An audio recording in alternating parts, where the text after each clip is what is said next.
жақсылықтың келетініне неге сенбейсіз? Кім рұқсат берді Алланың ұлылығына күмән келтіруге? Қандай хақымыз бар?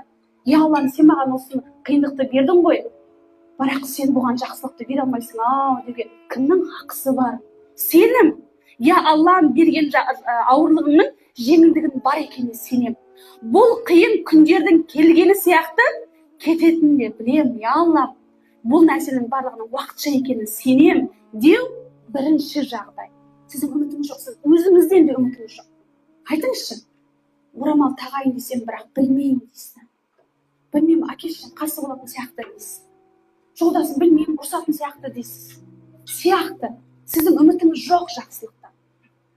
Сіз өзіңіздің тақуа ханымдарының қатарына қосылатыныңызға тіпті үмітіңіз жоқ.